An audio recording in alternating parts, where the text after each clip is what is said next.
ქრისტეშობას გილოცავთ ქართველებო, დედაღვთისის, ხვანკეთის დედაღვთისის ულამაზესი ტაძრიდან მისი ძალდამალე გვარავდეთ.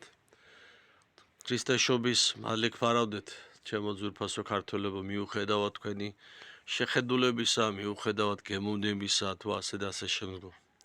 ქრისტეშობის მადლი მინდა მოგილოცო ყველა იმ ქართველს, ვისაც მიგაჩნიათ, რომ საქართველოს გადარჩენა დასავლურ სტრუქტურებში გაერთიანება, ეგრეთ წოდებულ ლიბერალურ ფლანგს. მოგილოცავთ ქრისტეშობის ბრწყინვალე დღესასწაულს.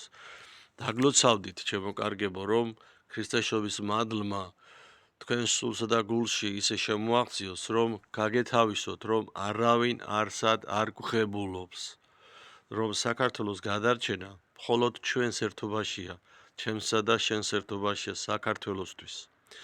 ქრისტეშობის მადლი გვფარავდეთ ყველა იმ ქართველს, ვინც თვლის, რომ ეს ხელისუფლება ქვეყნის გადამჩენელია და ტაჭულკრავს ეგრეთ წოდებულ არაბიზაციას, ანუ უცხოტომელები საქართველოში უაპელაციოდ და უკონტროლოდ მომრავლებას. გასაგებია, რომ ხელისუფლება მულტიმილიონრები გახდებიან ოფიციალური თუ არაოფიციალური პირები და ვიღაცები შეიძლება კიდევ მილიარდერს თანხა მოემატოს.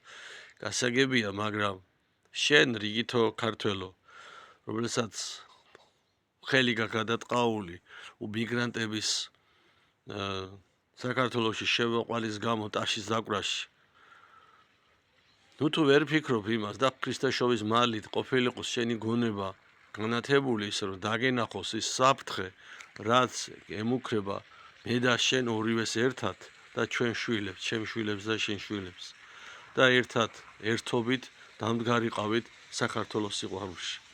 ქრისტეშობის მადლი გვარავდეთ, ჩემო ქართველებო, ვისვისაც ეკლესია დედა, საქართველო კი სამშობლოა. დაგლოცოთ და გაგახართ მაღალმა ღმერთმა. ბრძოლა ბოლომდე საქართველოსთვის, სამშობლოსთვის და სარწმუნოებისთვის.